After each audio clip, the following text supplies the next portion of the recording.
Hello, welcome to the Learn English Lab. Today's podcast is 1 hour advanced English listening practice. And for this mission today, we are diving into an incredibly intensive exploration of a topic that, it touches almost every single human life eventually. Oh, absolutely. Without a doubt. Yeah, we are talking about reinvention. We're going to look at how ordinary people completely start over and most importantly, how they actually thrive after tearing down the scaffolding of their old lives. Right, which is no small feat. Not at all. And we are using this fascinating psychological deep dive as the ultimate advanced English listening exercise. So, buckle up. Let me ask you a question right out of the gate. Sure, go for it. Have you ever been sitting in rush hour traffic just staring at the glowing red taillights of the car in front of you? Or maybe you are just staring blankly at your computer screen on a Tuesday afternoon, and you are suddenly hit with this suffocating realization that the life you are living belongs to a complete stranger. Oh, man. That is a heavy feeling. Right. Like you are walking around in a suit of clothes tailored for a completely different person, and you're just playing a character in your own biography. That is an undeniably common and honestly profoundly unsettling feeling. Mm-hmm. And the truth we have to acknowledge right away is that millions of people around the world feel that undeniable sense of disconnect every single day. Every single day. Just waking up and feeling stuck. Spot on. They wake up feeling stuck in amber. But while the vast majority of people just accept that quiet, simmering dissatisfaction as the unavoidable cost of being an adult, a really small fraction takes the extraordinary, terrifying step of actively reinventing their lives. Which is terrifying. It really is. 100%. And what is critical to establish right at the beginning of our deep dive today is what reinvention actually entails. Because, society has sold us a massive lie about this. What kind of lie? The idea that it's some fancy, elusive concept reserved for eccentric billionaires or Hollywood celebrities who can afford to, buy a private island or spend 6 months at a silent retreat just to find themselves. Right, the eat, pray, love fantasy. Exactly. Wait, no, spot on. The biggest myth we need to shatter right now is the idea that reinvention is about becoming someone completely new. It is not. It is actually the complete opposite. Okay, let's unpack this, because that feels entirely counterintuitive to me. How so? Well, if you are reinventing yourself, aren't you throwing out the old defective version of yourself and bringing in a shiny new one? Isn't the whole point to stop being the person you were? Not at all. And that misconception is undeniably why so many people fail when they try to change. True reinvention is about peeling away the accumulated layers of societal expectations. Okay, so it's a removal process. Absolutely. It is stripping off the ingrained habits you adopted solely to please your parents or your boss or your spouse. It is dismantling the deep-seated fears that have been covering up the real you for years, sometimes for decades. Wow. Yeah, reinvention is the process of becoming more of who you already genuinely are. You are removing a mask that has grown too tight, not, painting a new one to wear. I absolutely love that visual. Yeah. Taking off the mask. It makes the whole daunting process feel so much more attainable, doesn't it? It really does. You don't have to build a brand new human being from scratch in a laboratory. You just have to excavate the person who was there all along, just buried under the rubble of obligations. That's a fantastic way to phrase it. So if we look at the brass tacks of everyday life, Yeah. how does this actually manifest? The research we are looking at draws a very clear line between proactive change and reactive change, right? Spot on. The word reinvent inherently implies creating something again, but in a fundamentally different way. And in the context of a human lifespan, this reinvention typically plays out in one of 5 major arenas. Okay, lay them out for us. First, there is career reinvention, which is obviously the most visible. This is leaving the accounting firm to become a landscape architect. You are fundamentally altering how you contribute to society. Makes sense. That's the one we see in movies all the time. Right. Second, we see personal reinvention. And this is much deeper. It involves rewriting your core habits, your internal monologue, and shifting your prominent personality traits from, say, chronic pessimism to active optimism. And the third one is lifestyle reinvention, right? Which feels a bit more structural. Unquestionably. Lifestyle reinvention is about your physical environment and your daily rhythm. It is moving from a high-rise in Tokyo to a cabin in the woods, or shifting from a night owl who works 80-hour weeks to someone who prioritizes morning meditation and strict boundaries. Oh, totally. That environmental shift is huge. What's the fourth? Fourth is relationship reinvention. This is the painful but necessary work of shifting how you relate to others. Perhaps ending toxic friendships, setting rigid emotional boundaries, or building an entirely new social ecosystem that actually aligns with your current values. That one sounds like it requires a lot of hard conversations. Without a doubt, it's tough. And finally, the deepest, most foundational level is identity reinvention. This is where you fundamentally change the core narrative of how you see yourself and how you project that self-worth to the rest of the world. Those are 5 massive arenas to play in. But, as I was reviewing the material, I realized that people can so easily get confused about their own internal motivations here. Oh, 100%. It happens all the time. There seems to be a very real, very dangerous difference between running away because things are currently difficult, and truly reinventing yourself. Like, if I quit my job tomorrow because my boss yelled at me, am I reinventing myself or am I just fleeing? How do we draw that line? That is a fantastic point, and understanding that distinction is the bedrock of successful change. Running away is a reactive posture. Reactive meaning a response to something negative. Right. It happens when your sole primary motivation is escaping something painful or uncomfortable in your immediate environment. You are running from a bad boss, you are running from a suffocating relationship, you are running from a town with bad weather. You just want out. Yes. Reinvention, however, is a proactive posture. It happens because you are consciously, deliberately moving towards something deeply meaningful, regardless of how comfortable or uncomfortable your current situation is. I actually have an analogy for this. Tell me if you think this holds water. I'd love to hear it. Running away feels a bit like canceling a digital subscription you absolutely hate. Yeah. You are just trying to stop the monthly pain, the financial drain, the sheer annoyance of it. Oh, that's good. Right. You furiously click cancel and you don't really care what happens next. As long as the bleeding stops, you are just avoiding the negative. Right, there's no future plan there. Exactly. I mean, undeniably. But true reinvention is more like investing your savings into a masterclass you have always dreamed of taking. You're putting energy, time, and focus into building something new that you actively, passionately desire. That is brilliantly put. The psychological focus is entirely different. One is a retreat, and the other is an expedition. So if someone listening to us right now is feeling that burning urge to change, how do they self-audit? How do they know for sure which one they are doing? The subscription versus the masterclass is unquestionably the best way to frame it. To perform a brutally honest self-audit of your motives, you have to sit quietly in an empty room and ask yourself a hypothetical question. Okay, what's the question? You ask, if my current situation were magically suddenly fixed tomorrow, if my boss was replaced by a saint, if my partner and I went to therapy and stopped arguing, if my commute was cut in half, would I still feel this deep ache to make a massive life leap? Oh, wow. That is a heavy question. It is. If your answer is no, if fixing the annoyance makes the urge go away, then you are probably just trying to escape. You just want the pain to stop. Which is valid, but it's not reinvention. Spot on. It's not. But if your answer is yes, even if everything here was perfect, I would still want to move to that new city or start that nonprofit because it calls to my very soul, then you are looking at true reinvention. That makes so much sense. Yeah, true reinvention is anchored in a forward-looking vision, not just the frantic animalistic desire to escape a burning building. That distinction is so clarifying, and I think it brings us beautifully into the psychology of the triggers. Like, why do people actually jump out of the airplane? Right, the catalysts. Yeah, we have these 5 common catalysts that start the process. The first one is incredibly common. It's a deep, chronic dissatisfaction with the status quo. Yes. The status quo simply being the current existing state of affairs. People just get worn down by the status quo. It's rarely a dramatic moment, right? Almost never. It is that quiet building sensation that your job or your daily routine is a velvet prison. It doesn't happen overnight. It is the slow, agonizing accumulation of 1,000 Sunday evenings where you feel a pit of dread in your stomach about Monday morning. Ugh, the Sunday scaries, they are the worst. Absolutely. It is the boiling frog syndrome. You sit in the lukewarm water of your life until the pain of staying exactly the same finally, inevitably outweighs the terrifying fear of changing. And then there's the second trigger, which is the complete opposite of a slow burn. It is an absolute explosion, a major life event. Yes, the shock to the system. A sudden corporate layoff, a devastating divorce, a severe health diagnosis. Absolutely.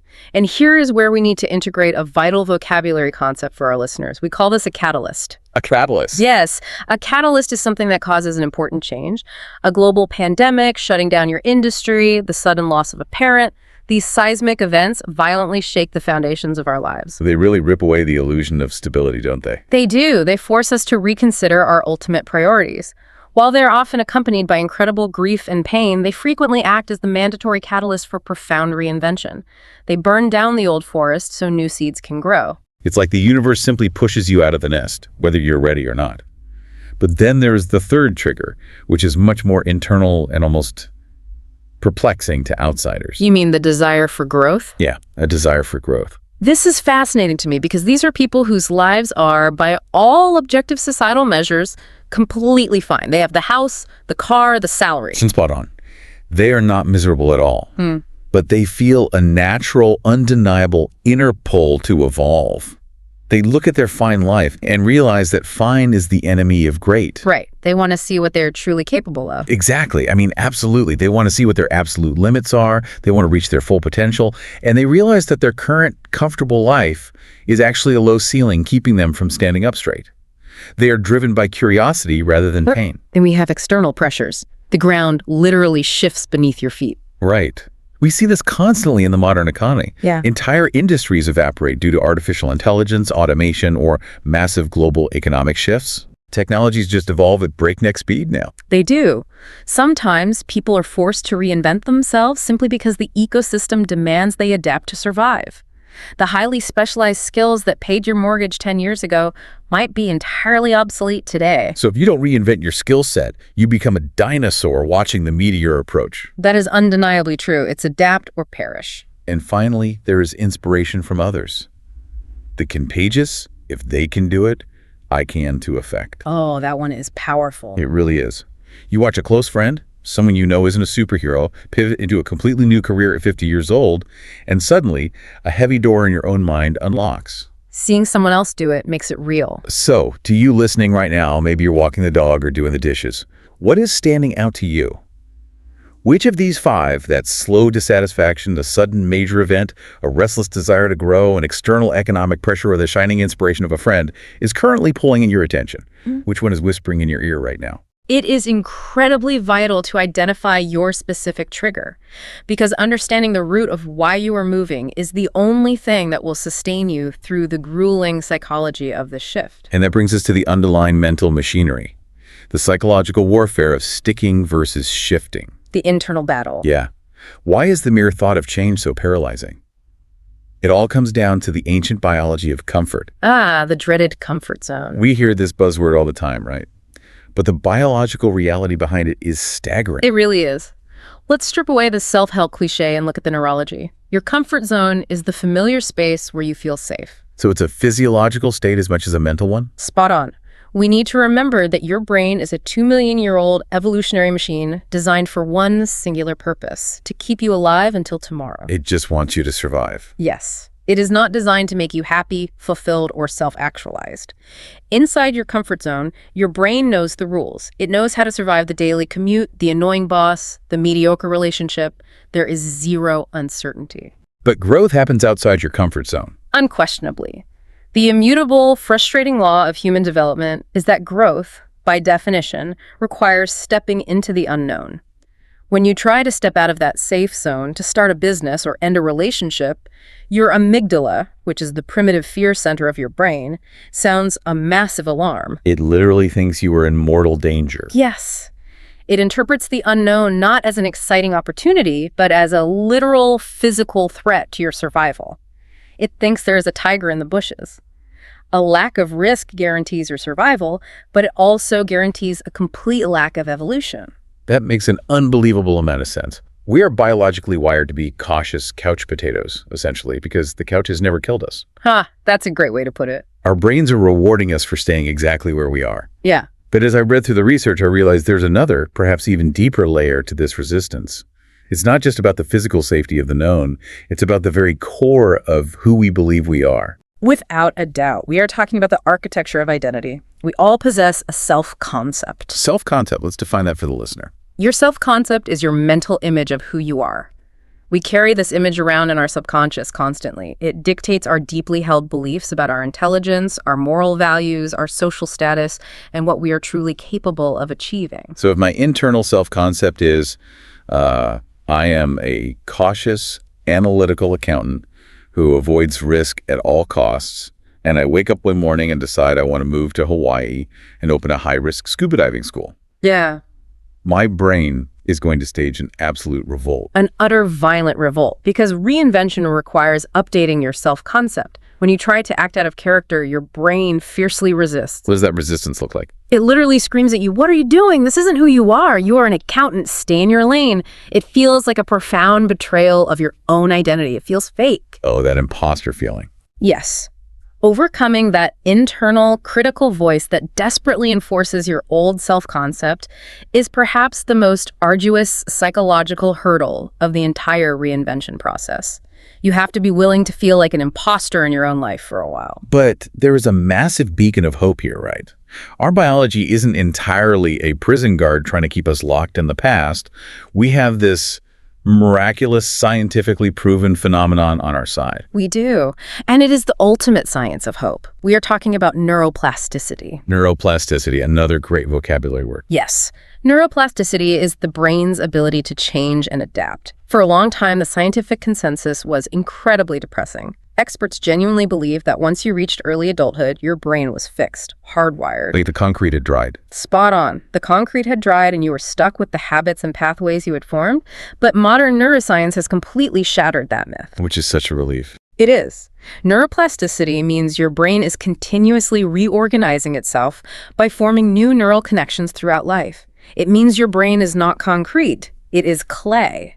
Thanks to neuroplasticity, we can learn at any age. We can literally rewire our thought patterns, learn complex new skills, and adopt entirely new identities, whether you are 25 or 85. I marvel at that. I really, truly do. The idea that if you consciously practice a new thought, like if you force yourself to act like a confident entrepreneur instead of a timid employee, you are physically, microscopically resculpting the gray matter of your brain. You are. You are building new bridges in your mind while the old ones rust and fall away. That changes everything. It elevates reinvention from a cheesy motivational poster to a hard biological reality. If you put in the reps, your brain will change. That is a beautifully accurate way to describe the physiology of change. And because it is a biological reality governed by cause and effect, we can approach it systematically. We don't have to just sit around waiting for lightning to strike. Absolutely not. And that brings us to the foundational tools you need. If you want to mold that neural clay, you need the right instruments. The research outlines 6 building blocks of reinvention, starting with the absolute bedrock: radical self-awareness. Because, you can't possibly navigate to a new destination if you don't know your exact starting coordinates. Spot on. Developing self-awareness requires asking yourself brutally honest, unvarnished questions. And the kind of questions that might make you squirm in your seat. Like what? Like, what are your actual passions? Not just the passive hobbies you enjoy to kill time on a Sunday, but the activities that make you completely lose track of time. What are your non-negotiable core values? What are your genuine, embarrassing weaknesses? Oh, those are tough to face. They are. And the ultimate diagnostic question is, what would you spend your days doing if money were absolutely, categorically not an issue? I noticed a highly practical, slightly controversial tip in the material here. It's about maintaining a 15-minute evening reflection journal. Now, I have to push back a little on this. Okay. I hear this advice everywhere: keep a journal. But let's be real. At the end of an exhausting, stressful day, the absolute last thing most people want to do is sit quietly with a pen and process their feelings. Does writing in a notebook actually rewrite your brain, or is it just self-help busy work? I understand the skepticism completely, but it is not about writing a diary entry that says, "Oh, I had a nice day today." It is an exercise in data collection. Data collection. Okay, tell me more. You use those 15 minutes to ruthlessly dissect the day. You document the exact moments you felt energized and the exact moments you felt your soul being drained. Oh, I see. Over time, those tiny daily data points compound. You start to see undeniable patterns. You might notice that every single time you are forced to do isolated analytical spreadsheet work, you feel drained and irritable. But whenever you are leading a team meeting or collaborating, you feel electric. So it's basically tracking your energy levels. Spot on. That is not busy work. That is the raw data of self-awareness. You cannot identify what to move toward until you map out what currently gives you energy and what steals it.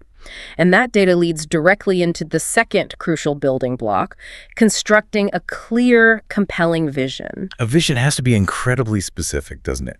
It can't just be a vague wish like, I want to be happier next year. Absolutely not. Vague goals produce vague results. Right. It has to be personally meaningful, and crucially, it has to be flexible, acting as a compass pointing north, not a rigid train track where one derailment ruins the whole journey.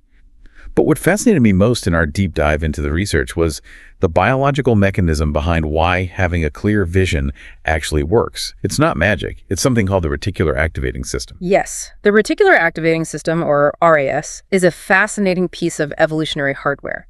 It is a bundle of nerves at our brainstem that acts as the ultimate bouncer for your conscious mind. A bouncer, like at a club. Yes.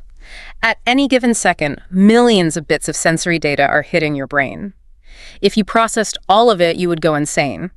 So the RAS filters out the unnecessary noise and only lets through the information that it deems important to your survival or your goals. Okay, so how does this tie into having a vision board or setting goals?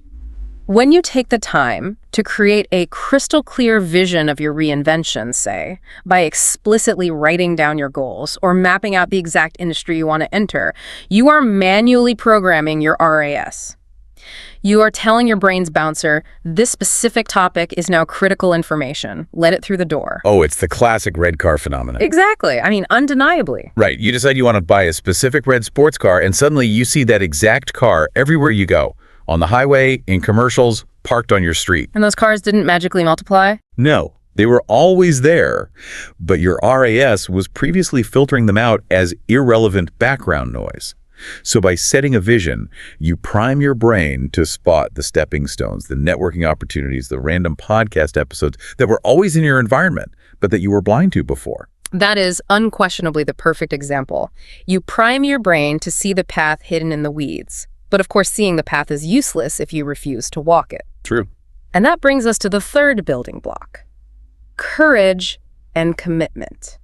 And we need to redefine courage here because society has warped its meaning. Courage is not the magical absence of fear. Right. If you wait around until you are completely unafraid to quit your job or end your marriage, you will be waiting in that same spot until the day you die. Spot on. Fear is a permanent passenger. Courage is simply driving the car despite the fear screaming from the backseat. I love that. Driving despite the fear. And what about commitment? Commitment is the sturdy framework that holds that courage up when your willpower inevitably collapses.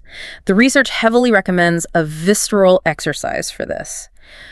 Writing a non-negotiable commitment letter to yourself. The letter to yourself. Yes.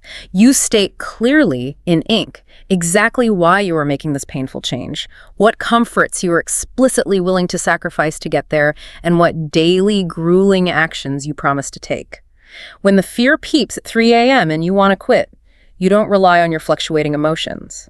You pull out that letter and rely on your past self's written commitment. Which flows perfectly into the fourth building block, curating a support system. Because no human being reinvents themselves in a vacuum. Nobody does it alone. The research breaks down a functional network into 4 very specific, distinct roles. First, you need encouragement.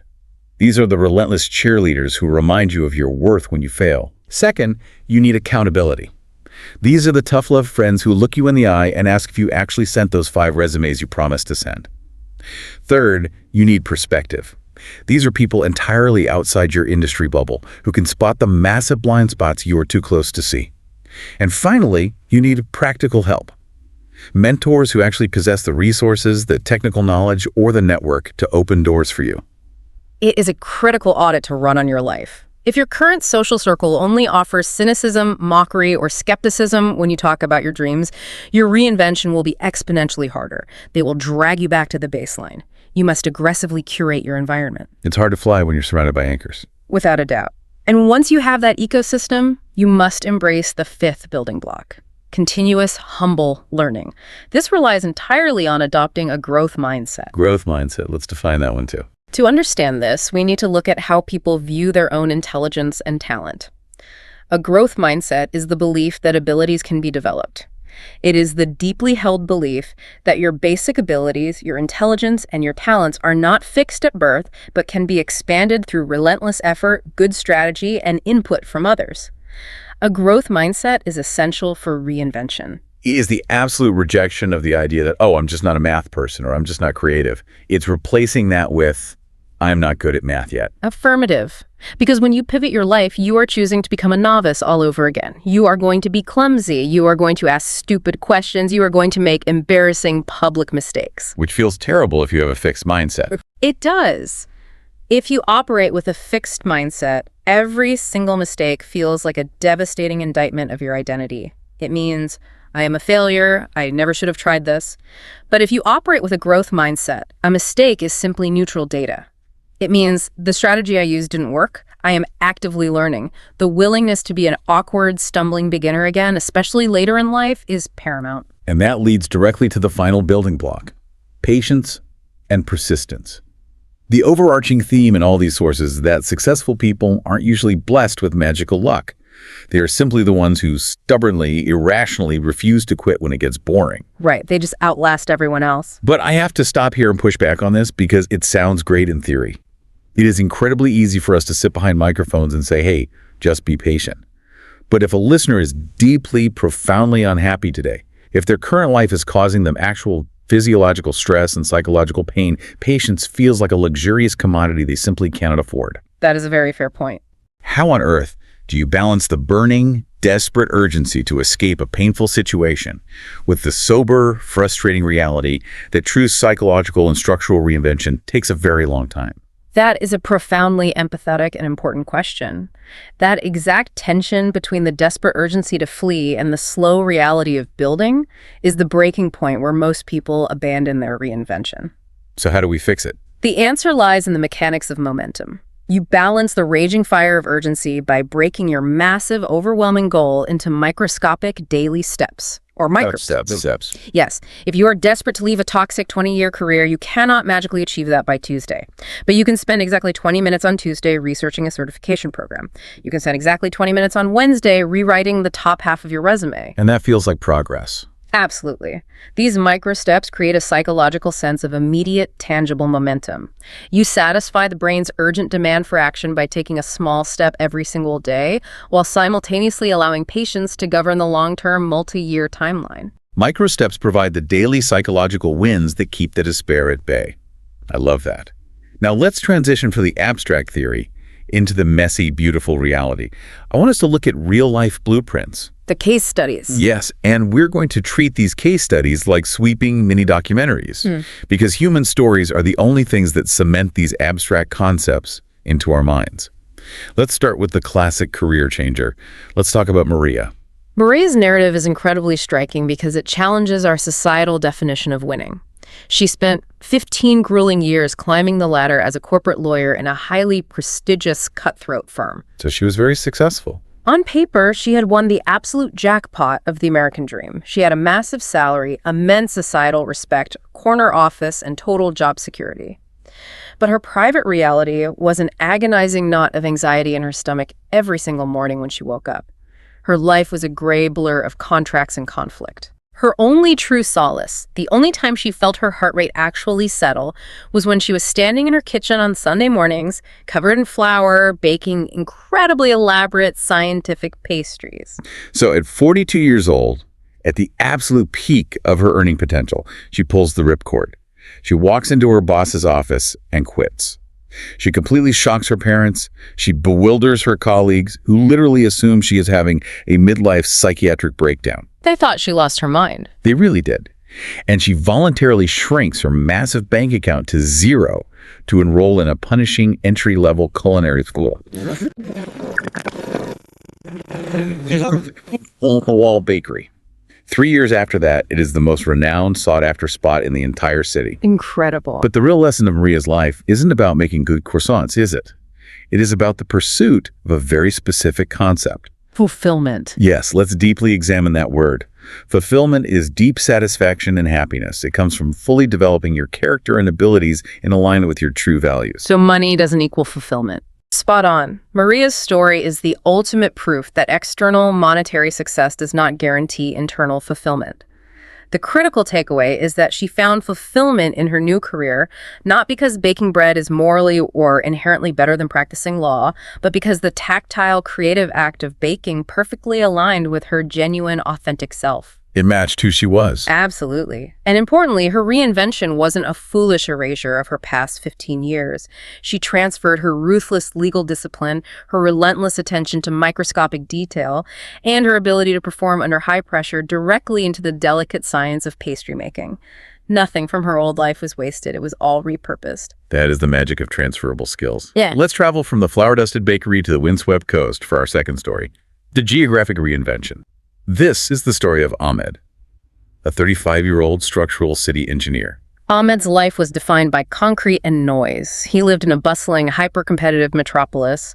His days were a relentless blur of subway commutes, blaring sirens, and high-stakes meetings. Sounds exhausting. It was. He had built a highly conventional, respectable life, but he felt entirely hollowed out. He felt entirely disconnected from nature, from silence, and from his own internal voice. He realized his physical environment was dictating his anxiety. So what did he do? He executed a radical pivot. He ruthlessly negotiated a remote work contract, sold 80% of his earthly possessions, packed 2 suitcases, and moved to a tiny, sleepy coastal fishing village in Portugal. His goal was to fundamentally shock his nervous system and change his pace of life. But the research makes a huge point of noting that this wasn't an instant, magical Instagram fairy tale, right? The first 6 months were brutal. Utterly brutal. He was profoundly lonely. He hit massive, frustrating language barriers where he couldn't even properly order groceries.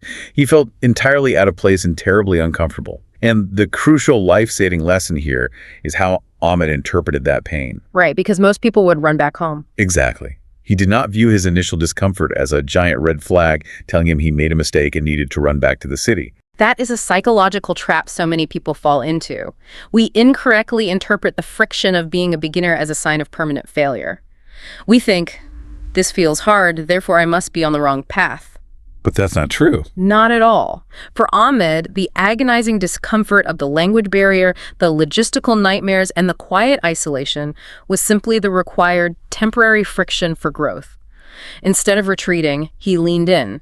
He forced himself to join a local surfing group. Despite his awkwardness, he pushed through the embarrassing, stuttering language meetups, and eventually, beautifully, he found a resonant rhythm. And he proved that where you live matters. Without a doubt. His story provides hard evidence that our physical environment deeply structurally shapes our internal thoughts. Sometimes you literally cannot change your state of mind until you aggressively change your zip code and the physical air you breathe. Which brings us to a much heavier, darker, but incredibly inspiring blueprint. This is the personal transformation of James. James's narrative requires us to look unflinchingly at the darkest, most agonizing triggers of human change. James battled a severe, all-consuming alcohol addiction for over a decade. Oh, wow. Yeah, the addiction functioned like a slow-moving wrecking ball. It systematically stripped him of his marriage, it decimated his career, it alienated his family, and it eventually left him completely homeless, sleeping on the streets. He had hit the absolute, undeniable, concrete bottom of human existence. There was nowhere lower to fall. But in a moment of sheer desperation, he entered a rigorous rehabilitation program. He engaged in the brutal, exhausting daily psychological warfare required to get clean. But the fascinating part of James's story is that he didn't just stop drinking and go get a quiet job in a cubicle somewhere. He did the deep work. He dug furiously into the root causes, the deep fundamental childhood traumas and emotional voids that he was using alcohol to self-medicate. And that excavation is where the true reinvention occurred. 5 years later, James wasn't merely surviving as a sober man. He had gone back to school, earned his credentials, and become a lead counselor at the exact same rehabilitation facility that had pulled him off the streets. That is amazing. Full circle. Spot on. His deepest, most shameful pain became the specific blueprint for his profound reinvention. The raw ingredients of his new life were rigorous, painful honesty about his own flaws, the absolute humility to accept that he couldn't fix himself alone, and a fierce dedication to the service of others. James's life proved that no matter how far down the scale of human suffering you have fallen, that terrible experience can be alchemized and repurposed into a ladder to pull others out of the pit. From the profound depths of recovery, Let's pivot to a story that is entirely different in tone, but equally rebellious. This is the story of Eleanor, our late bloomer. Eleanor's story is a joyful, defiant shattering of the toxic societal myth that human reinvention has a strict expiration date. Eleanor spent 40 unbroken years working as a municipal accountant. She was competent, she was reliable, and she possessed absolutely zero passion for the spreadsheets she stared at every day. And then retirement came. Right. When she finally reached her retirement party at 65, society's script dictated that she should fade quietly into the background, take up gardening, and watch television. Instead, the week after she retired, she enrolled in an intensive, intimidating creative writing course at her local university, surrounded by 20-year-olds. And we need to pause and introduce the concept of late bloomer here. A late bloomer is someone who develops or succeeds later than others. Yes. The amazing, triumphant thing is, Eleanor was a classic late bloomer who published her first novel at 71 years old. And her writing wasn't just passable, it was absolutely compelling. Yes, compelling. When we say a story is compelling, we mean it is powerfully interesting or convincing. It is so deeply emotionally resonant that it captures your attention completely and refuses to let go. You miss your train stop because you are reading it. Her story was so compelling that it inspired millions. It undeniably did. She went from 30 years of rigid black and white spreadsheets to creating boundless, vibrant, fictional universes. Eleanor proves that giving yourself the permission to stubbornly explore who you are is not a luxury reserved for the youth. As long as you have a pulse and neuroplasticity, you have the boundless capacity to bloom. I find Eleanor's defiance so deeply inspiring. But our next story, Priya, highlights a very different reality. This is about what happens when you don't lovingly choose reinvention, but reinvention aggressively chooses you, the forced reinvention. Priya was a highly successful senior marketing manager at a massive tech conglomerate. She had been there for 12 years. Her entire ego, her social circle, and her identity were completely fused with her impressive corporate title. Then a massive economic downturn hit the industry. The dreaded layoffs. Exactly. I mean, spot on. The company executed ruthless, sweeping layoffs, dismissing thousands of workers overnight to save the bottom line. Priya's badge was deactivated. She was given a cardboard box and escorted out. That must have been devastating. She was completely, utterly paralyzed by the shock. She sat on her couch for weeks, unable to move, unable to even figure out who she was if she wasn't Priya, the marketing director. But a severe crisis is a ruthless, highly effective catalyst. After allowing herself the necessary time to genuinely grieve the loss of her identity, she looked at the raw materials she had left. She knew digital marketing intimately, and she knew she loved mentoring junior staff. So with no investors and no safety net, she decided to build an online education platform for struggling small business owners. And she had to do it on a shoestring budget. Right. A shoestring budget is a very small amount of money. When we say she launched her business on a shoestring budget, we mean she was bartering for services, using free software versions, and acting as her own web designer, accountant, and salesperson. She launched this massive undertaking, counting every single penny. And against all odds, it exploded. With 18 months, her scrappy little platform was out-earning her old, prestigious corporate salary. And more importantly, she was deeply fulfilled by helping mom-and-pop shops survive. So what was the secret to her surviving that shock? The monumental, heroic mental shift Priya made was psychological. She actively moved her brain from the passive victim mentality, crying, "Why did this terrible thing happen to me?" to the empowered creator mentality, asking, "What can I possibly build with the wreckage of this reality?" She took the scattered, broken bricks of her old career and used them to construct a completely different, much stronger house. That brings us to our final, and honestly what I think might be the most fascinating and universally applicable case study, the quiet reinvention of David. David's story is incredibly important because it is invisible. He is a 38-year-old father of two. If you looked at his life from the outside, he changed absolutely nothing. No moving, no quitting jobs? Nope. He didn't dramatically quit his corporate job. He didn't sell his house to move to Portugal. He didn't write a best-selling novel. The external architecture of his life remained identical, but his internal world was a dark, churning storm of chronic stress and simmering anger. He was constantly exhausted, snapping at his kids, and emotionally disconnected from his wife. So his reinvention was entirely an inside job. He realized his mind was the problem, so he turned to the intense practice of mindfulness. Yes. The grueling discipline of training your brain to be fully, completely present in the current moment instead of agonizing over the past or dreading the future. He immersed himself in developing emotional intelligence, confidence. He learned the deeply uncomfortable skill of actually truly listening to his family without instantly formulating a defensive reply. The internal transformation was profound. And yet it had absolutely no outward milestones. There was no ribbon-cutting ceremony, no graduation, no public trophies to post on social media. But the result was staggering. It saved his marriage from the brink of divorce. His wife tearfully told a therapist it was like falling in love with a completely new man who just happened to look like her husband. David's journey teaches us a vital lesson. The most significant life-altering reinventions are often deeply private. By doing the exhausting work to change how you emotionally respond to the world, you change the entire texture and color of your existence without altering a single external circumstance. 6 completely different blueprints. 6 different ways to tear down and rebuild, but I am absolutely certain every single one of them hit massive brick walls along the way. Which brings us to the harsh realities of the process. Roadblocks. Yes, we have identified 6 major psychological and practical roadblocks that every person will face. The big one, the monster in the closet, is of course the fear of failure. We touched on the evolutionary biology of this earlier. Our ancient brains equate social or professional failure with getting kicked out of the hunter-gatherer tribe, which historically meant starving to death alone in the wilderness. Which is obviously not true today. Right. To overcome this paralyzing fear today, we have to consciously use our advanced frontal cortex reasoning to redefine what failure actually is. Failure is not a final damning judgment of your intrinsic self-worth. It is simply neutral data gathering. It is a scientific experiment that yielded unexpected results. So we shouldn't be afraid of it. Not at all. If you study the biography of any human being who has achieved anything of note, the path is invariably paved with massive, repeated, often public failures. Failure is not the opposite of success. It is the required stepping stone to it. Roadblock number 2. Other people's opinions. We are deeply social creatures.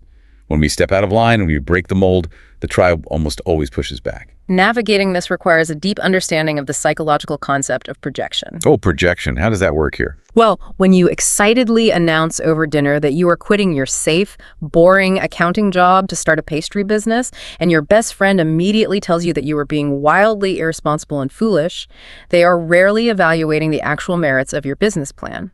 They are unconsciously projecting their own deep-seated fears of instability and failure onto you. Because you're taking a risk they're too scared to take. Absolutely.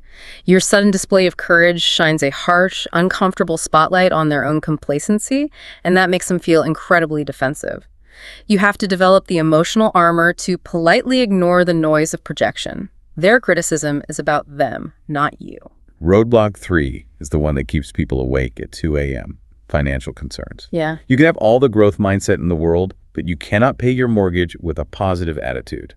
Absolutely true, and we must be pragmatic here. Blind leaps are dangerous. Reinvention requires a financial runway. The experts heavily advise aggressively building a cash cushion to lower the existential terror of the transition. Like saving up a year of expenses. Yes! Cut your expenses to the bone for a year. Or even better, utilize the incredible power of the side project. Keep the boring day job that pays for the groceries and the health insurance, and relentlessly build the new life from 7 p.m. to 10 p.m. every single night. That makes a lot of sense. This strategy completely de-risks the early, incredibly clumsy stages of your reinvention. It allows you to fail safely. Roadblock 4. Lack of confidence. The dreaded, suffocating weight of imposter syndrome. You step into a new arena, you are a beginner again, and your brain screams that you are a total fraud who is about to be exposed. The fastest, most effective way through the fog of imposter syndrome is surprisingly physical. The literature frequently references the groundbreaking research by social psychologist Amy Cuddy regarding body language. Ah, the power poses. Spot on. It turns out that the mind-body connection is a two-way street. When you intentionally adopt confident physical behaviors, standing tall, taking up physical space, slowing down your breathing, holding eye contact, your brain actually receives signals from your muscles. And it changes how you feel. It begins to change its internal chemical state to match your confident posture. It lowers cortisol, the stress hormone, and raises testosterone. You quite literally chemically fake it physically until your brain chemistry catches up and you genuinely become confident. Roadblock 5. Losing momentum. Here's where it gets really interesting. Because the self-help industry has sold us a massive lie. People think they're failing because they just need more motivation. They buy more self-help books, they watch endless motivational videos on YouTube, but relying on motivation is a fool's errand. Why is that? Because motivation is just an emotion, and emotions are exactly like the weather. They change wildly from hour to hour based on how well you slept or what you ate for breakfast. That weather analogy is undeniably brilliant. You cannot possibly build a sturdy house if you refuse to work on cloudy days. Instead of relying on motivation, you build relentless systems. Systems versus motivation. Yes. Systems are the concrete foundation and the steel walls of your new life. A system is a non-negotiable rule. Like, I will sit at my desk and write for exactly 30 minutes every morning at 6 a.m., regardless of whether I feel inspired or whether I feel like throwing my laptop out the window. You just do it. Motivation will absolutely abandon you in week 3 when the excitement fades. A rigorous, unyielding system combined with a tough accountability partner is the only thing that will drag you across the finish line 6 months later. And finally, roadblock 6. Yeah. Dealing with setbacks. Notice the phrasing there. We didn't say if you have setbacks, but dealing with them when they crash into you. Because they are absolutely guaranteed to happen. A client will drop you, a launch will fail, a mentor will reject you. And this is where we must introduce our final crucial vocabulary term. Resilience. Resilience. Resilience is the ability to recover from difficulties. It is the psychological and emotional capacity to withstand stress, endure hardship, and bounce back quickly from devastating losses. It is the heavy-duty shock absorber of the human spirit. So building resilience helps you handle setbacks. Spot on. Building resilience helps you handle setbacks without abandoning your entire vision. You have to mentally expect the flat tire on the long road trip. When the tire blows out, it is merely a frustrating part of the journey to be managed. It is not a cosmic sign that the entire journey was a mistake and you should turn around. This exploration has been so incredibly comprehensive. We've looked at the psychological why, the biological how, and the painful roadblocks in the middle. Now let's synthesize all of this and tie it together with a concrete roadmap. Yes, the timeline. If a listener is fired up and wants to start the process of reinvention today, what does the actual chronological timeline look like? A realistic, sustainable timeline spans a minimum of 6 months, and often longer. It must be broken into distinct, manageable phases so the brain doesn't panic. Weeks 1 to 4 are designated purely for reflection and assessment. So no sudden moves yet. None. This is crucial. This is not the time for taking massive outward action. It is the time for looking inward. This is when you start that daily journaling practice to track your energy, when you take deep personality assessments, and when you ruthlessly identify those non-negotiable core values we discussed earlier. You are finding your true north. Then, around weeks 5 to 8, the energy shifts to exploration and research. Yes, you step out of your own head. You are actively gathering data. But crucially, you are doing so without making any terrifying binding commitments. You are sending cold emails to conduct informational interviews with people in your desired field. You are reading dense industry blogs. You are devouring podcasts about your potential new life. You are safely acting as a scout, mapping the foreign territory before you move the army. Weeks 9 to 12 are where the rubber meets the road. Create vision and plan. This is where you formulate that highly specific RAS activating vision. You take the massive, overwhelming goal like start a bakery, and you aggressively break it down into those microscopic daily micro steps we talked about. You establish a realistic timeline, and you identify exactly what concrete resources you're going to need, how much money to save, what specific software skills to learn, what key connections to make. Then we enter the gritty, exhausting phase. Months 3 to 6, build the foundation. This is the era of the midnight oil and the side hustle. You are actively upskilling, perhaps sacrificing your weekends to take intensive online courses. You are being wildly aggressive with your household budget to build that 6-month financial runway. You're quietly networking in your new chosen field, attending conferences or meetups. You are meticulously laying the bricks of your new foundation while still standing safely on the floor of your old job. And finally, month 6 and beyond, take the leap. This is the terrifying, exhilarating, breathtaking moment where you finally sign the commercial lease or hand in your resignation letter or pack the moving truck. And, of course, the permanent ongoing phase for the rest of your life is iterate and adapt, because your perfect plan will absolutely not survive first contact with reality without needing adjustments. That is undeniably true. What I observe here, looking at this timeline, is how beautifully structured it is. It completely removes the overwhelming, paralyzing anxiety of waking up on a random Tuesday and feeling like you have to dismantle and rebuild your entire life before lunch. It honors and respects the psychological process of change. It unquestionably honors the process. And as we synthesize this massive deep dive today, the absolute most empowering realization you can walk away with should be this. True. Lasting reinvention is almost never a single dramatic movie montage moment accompanied by a swelling orchestral soundtrack. That's not a Rocky montage. No, it's really not. It is a quiet, grinding series of small, consistent, and frankly, sometimes incredibly boring decisions. It starts small, it starts messy, almost always starts while you were still very, very scared. But the continuous, relentless application of tiny daily effort over a long horizon of time creates a transformation that looks to the outside world like an absolute miracle. It is the compounding interest of human effort applied to a single vision. That's a fantastic point. So I will leave you, the listener, with a final provocative thought to mull over as you go about the rest of your day, whether you are driving or walking or sitting at that desk. We'd love to hear it. If you are sitting here right now listening to this entire deep dive and thinking deeply about reinventing some aspect of your life, the seed of your new identity has already been planted in your mind. You do not need society's permission or your family's permission to water it. You do not need to wait until the mythical day when you are completely fearless, because I promise you that day will never arrive.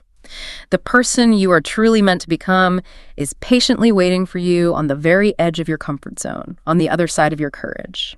What happens to your soul if you choose to ignore that seed? Wow. That is a remarkably powerful question to end on, and something we all need to wrestle with. Thank you for joining us on this massive journey today. Remember to like, share, and subscribe to this YouTube channel. Keep learning, keep pushing your boundaries, and we will see you on the next deep dive. Hello, welcome to the Learn English Lab. Today's podcast is Advanced English Listening Practice. Thank you so much for having me. I'm really excited to dive into this with you today. Oh, the pleasure is all mine. So for everyone listening right now, I want to start by painting a vivid picture for you. I want you to meet a guy named Arthur.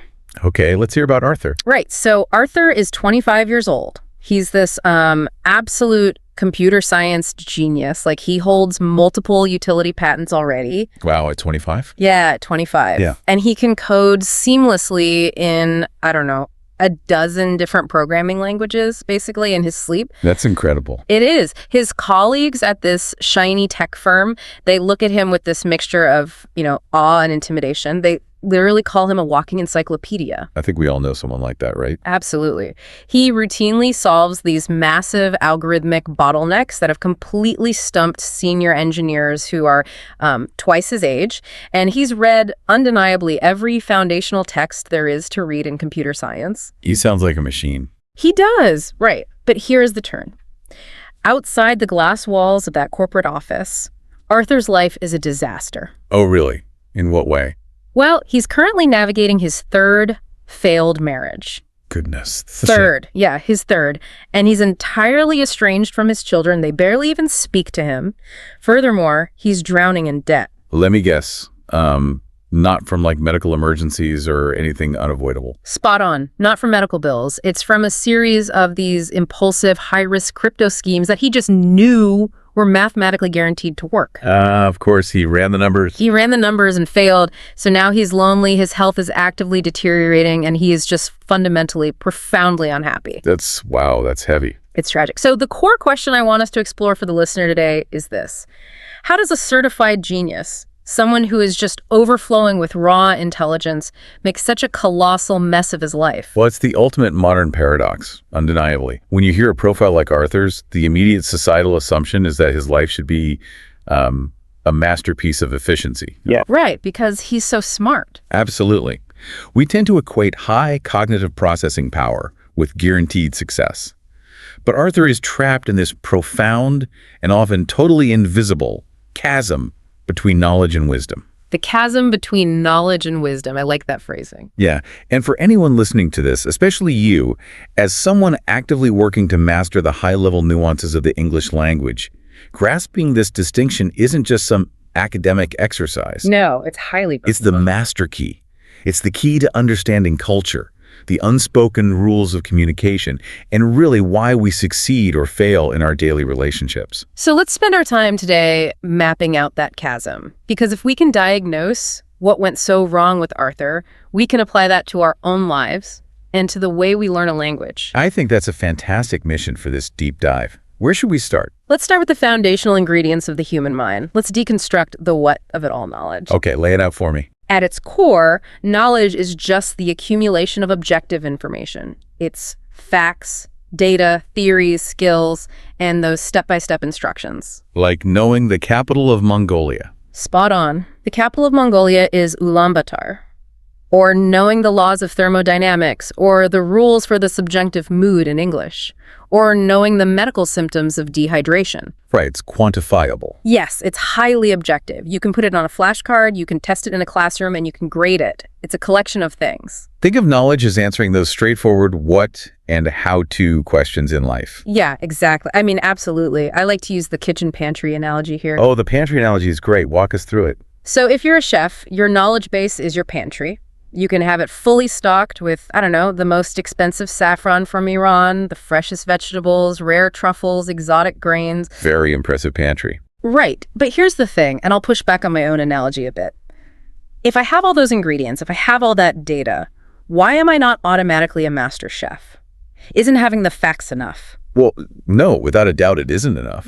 Having a pantry packed to the ceiling with premium ingredients does not make you a Michelin star chef. Wisdom is the art of the chef. The art of it. Yes. Wisdom is that superior, refined ability to use that knowledge, combined with your past experience, to make sound judgments. It's all about context. Okay, so give me an example of context in the kitchen. Well, a wise chef knows that you don't serve a fiery, intensely spicy curry to a 5-year-old child with a sensitive stomach. Even if you know how to cook it perfectly. Spot on. Yeah. Even if you possess the flawless knowledge of how to execute that dish, wisdom asks the deeper questions. Why be kind over being technically correct? How does this dish apply to this specific guest? When is the right time to serve it? That makes a lot of sense. Knowledge is the what, wisdom is the why, the how, and the when. Absolutely. Think back to your dehydration example. Oh, right. Knowing the symptoms like headache, dizziness, dry mouth, that's knowledge. Yes, you can memorize that from a first aid book in 10 minutes. Yeah. But wisdom is recognizing those symptoms in yourself when you're halfway up a grueling hike. And actually doing something about it. Yes. Yeah. Having the profound humility to say, I'm compromised. I need to stop and turn back, even if your friends are pressuring you to reach the summit. Wow, yeah. Knowledge tells you what dehydration is, but wisdom gives you the psychological strength to conquer your own ego and stay safe. Indeed. It's the application of the fact in the real world. Which brings up another layer to this that I really want to talk about, the map versus the guide. Oh, I love this analogy. So knowledge is like a highly detailed map. It's factual, it's useful, it shows you the topographical layout of the roads, the major landmarks. It gives you the raw terrain. Right. But wisdom is the experienced local guide. Yes, because the distinction is entirely about lived reality versus theoretical data. Exactly. I mean, spot on. The guide has the map, sure, but their value goes so much further. They know the unlisted shortcuts. They know which specific dirt roads become totally impassable after a heavy rain. And they understand the spirit of the land, right? Like localized weather patterns that a satellite map just can't predict. Absolutely. You can buy a map for $5 at a gas station. Yeah. But you have to earn the experience to be a guide. You can't just buy it. You have to walk the terrain. And this concept, this map versus guide idea, it translates so flawlessly to the journey of mastering the English language. It really does. Yeah. Let's apply this directly to the listener's journey. Let's take it to the conversational battlefield. Yes, the battlefield. So I want to introduce two different types of language learners. I think anyone listening to this is going to immediately recognize them. First, let's look at Leo. Okay, who is Leo? Leo is the quintessential knowledgeable learner. He's basically the Arthur of the language learning world.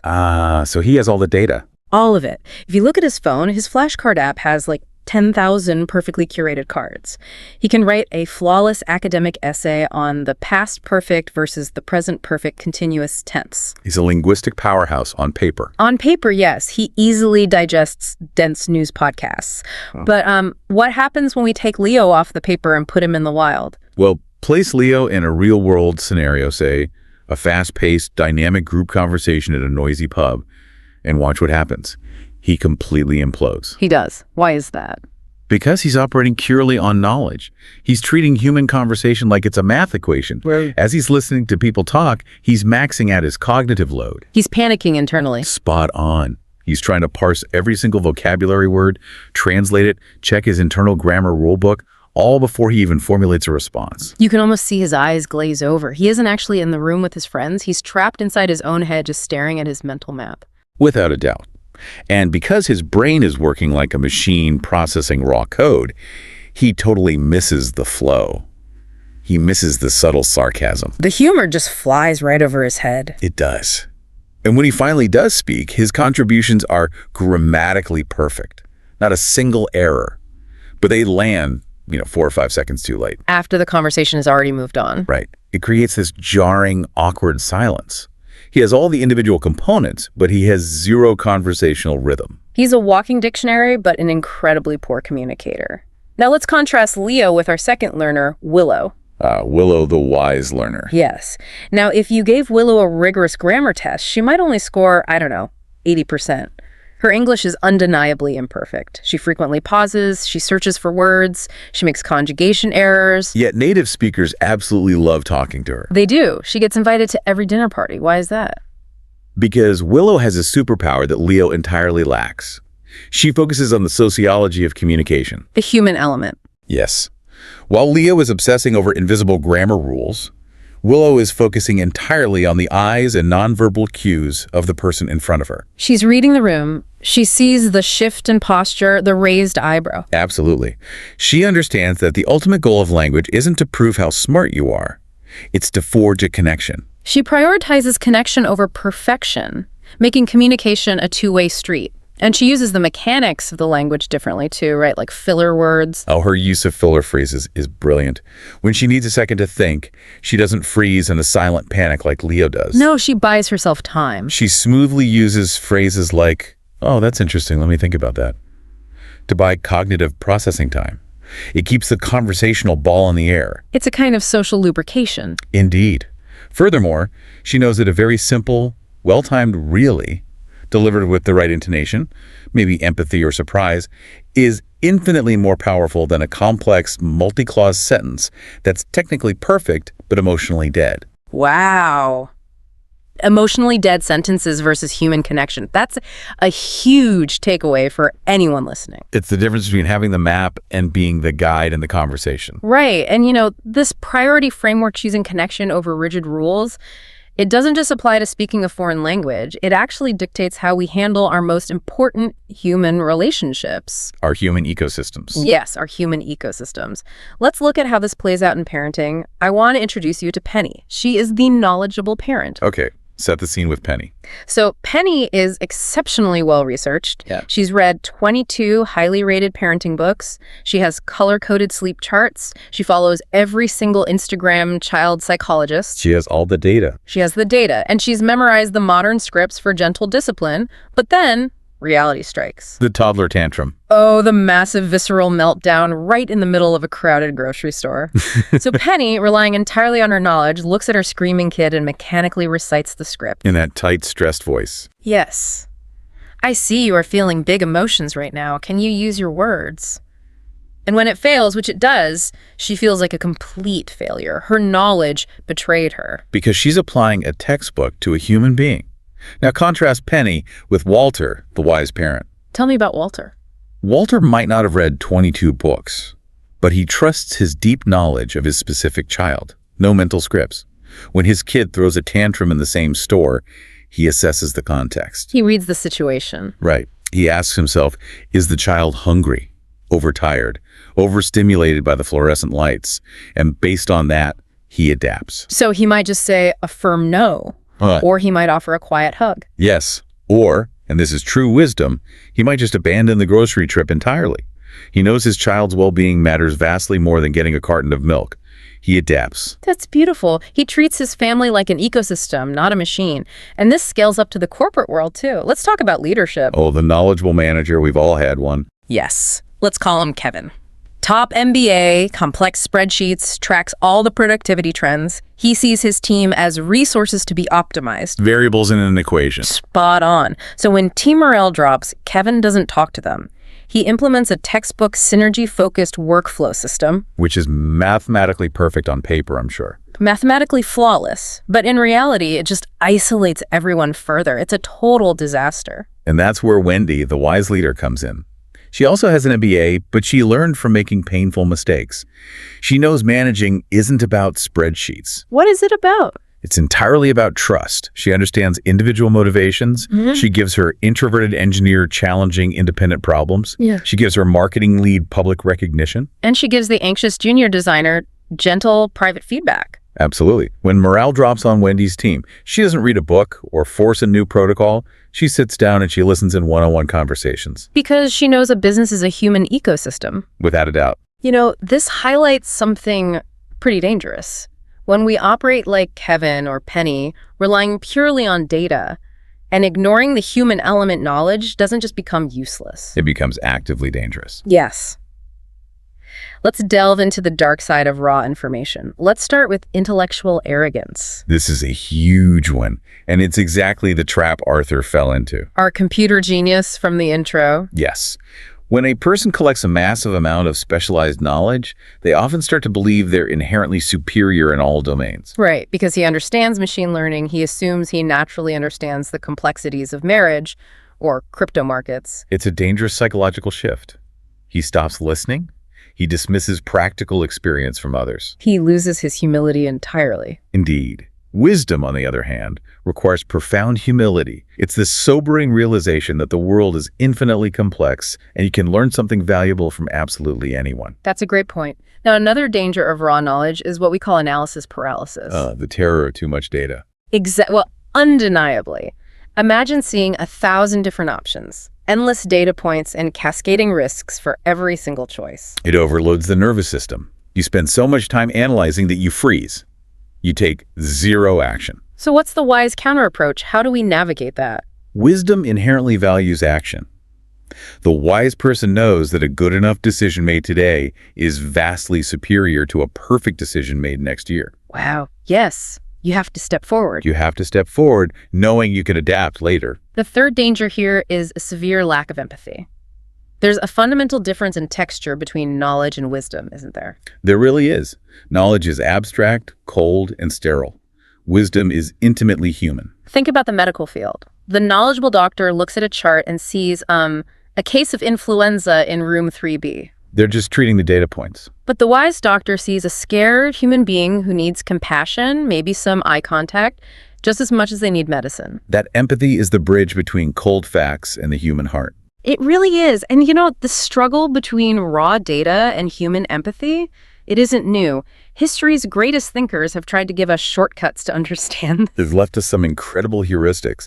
Let's unpack some of their words. Let's start with a brilliant quote from Miles Kington. He said, "Knowledge is knowing a tomato is a fruit. Wisdom is not putting it in a fruit salad." It's so funny, but it perfectly encapsulates the social truth we're talking about. I laugh every time, but let's break down why it works. Botanically, a tomato is a fruit. That's the objective knowledge. That's right. If you take a biology test, you check that box. But if you invite friends over and serve them a dessert bowl of chopped apples, grapes, and cherry tomatoes, they're going to be viscerally disgusted. Absolutely disgusted. Wisdom is the social intelligence that overrides the technical fact. It respects the shared human experience and cultural context over the cold fact. Spot on. It understands the flavor profile belongs in a savory dish, not a sweet one.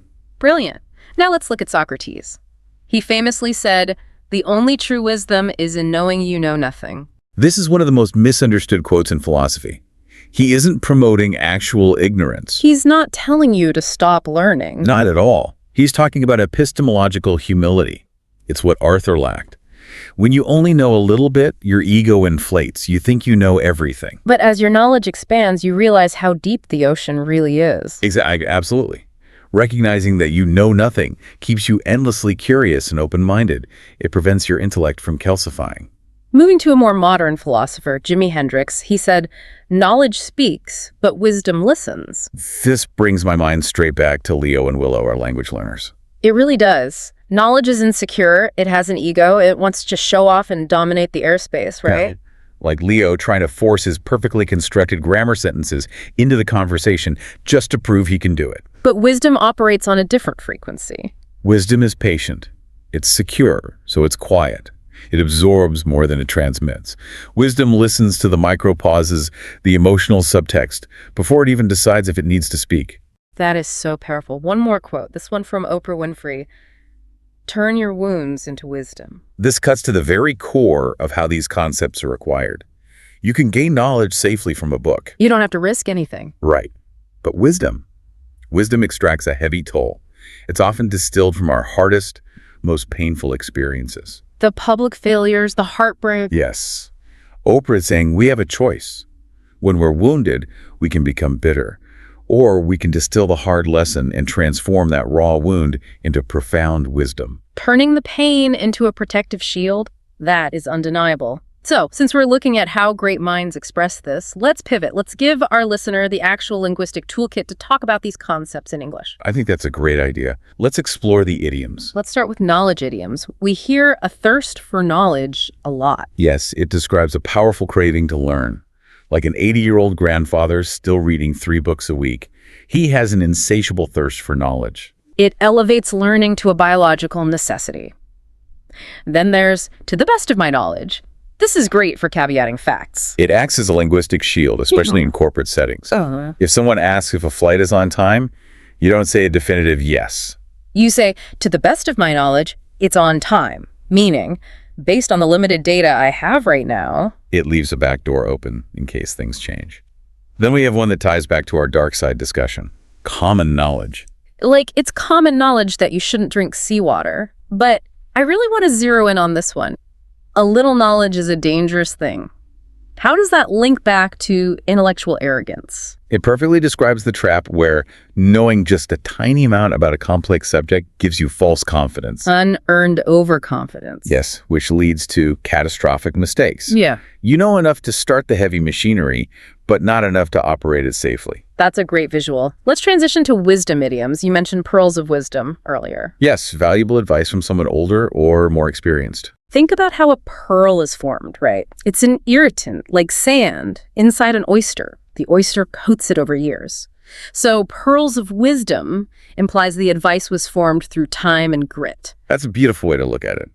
We also use words of wisdom as a broader phrase, and of course the archetype of the wise old owl. Oh, the owl. Quiet, highly observant. Now, there are 2 idioms I want us to deeply analyze because they relate to time. The first is with the benefit of hindsight, or hindsight is 20/20. These are poignant. They acknowledge a frustrating human reality. The wise course of action is often agonizingly clear only after the disaster has occurred. After the event, you look back and say, oh, obviously we should have done that. Right. And it's often used to deflect blame. A CEO might say, well, hindsight is 20/20, to shift blame from their lack of foresight to the inevitable passage of time. Interesting. And what about wise beyond their years? That is one of the highest compliments in the English language. Since wisdom usually takes decades of trauma and error to accumulate, when a young person displays profound empathy and sound judgment, we say they are wise beyond their years. Meaning they grasped the deep truths much earlier than normal. So we've established that wisdom takes time or hindsight. But here is the urgent question for the listener. Can you actively accelerate this right now, today, in your English journey? Yes, absolutely. You don't have to just wait to get old. Okay, let's give them the practical guide. Step 1, embrace productive failure. I challenge the listener to purposefully risk making mistakes in conversation groups. Do not just sit in your room with flashcards. Hurl yourself into a messy, unpredictable conversation.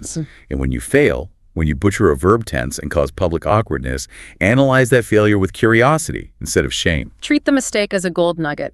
Ask yourself, why did that word cause confusion? Exactly. Step 2 is to keep a reflection journal. It is not enough to just consume English. You must digest it. So write down the most difficult conversation of the day. Ask yourself why it was hard. Was it the accent? Your anxiety? Write down new phrases and the cultural context behind them. This deliberate journaling is where raw knowledge is melted down into usable wisdom. Step 3, seek out different perspectives. Listen to diverse accents. UK, USA, Australia, India, Nigeria. Don't just stay in your lane. And listen to people you fundamentally disagree with. Wisdom grows from understanding complexity, not from reinforcing your own biases in an echo chamber. That's huge. Step 4, practice empathy. Listen for the emotion beneath the English words. Are they nervous? Excited? Sad? Connect with that feeling, not just the dictionary definition of the vocabulary they are using. You will hear what is not being said. And finally, step 5, prioritize and simplify. Here is a challenge. Wisdom isn't about using the biggest, most archaic 5-syllable words you can find. No, that's just deep insecurity. True wisdom is choosing the most effective, simple terms to explain complex ideas. If you truly understand a concept, you don't need to hide behind dense academic jargon. The ability to simplify without losing the core truth is the hallmark of a truly wise communicator. So as we wrap up this deep dive, let's circle all the way back to Arthur. Ah, yes, the tragic genius. He built this massive mental library, but he never learned to be a good librarian. He had the map, but he couldn't navigate his own backyard. It's a profound cautionary tale. And it brings us to the ultimate lesson. Knowledge is what you have. It's your inventory. But wisdom is who you become. English isn't just a set of rules to memorize. No, it's a living tool for human connection. Use it to build bridges, to listen, and to navigate the messy world of human interaction. I want to leave you with a final provocative thought, something to really mull over. If you woke up tomorrow with 100% perfect knowledge of English grammar and vocabulary, would you have the wisdom to know what to actually say to the people who matter most? That is the real question. Please like, share, and subscribe to this YouTube channel.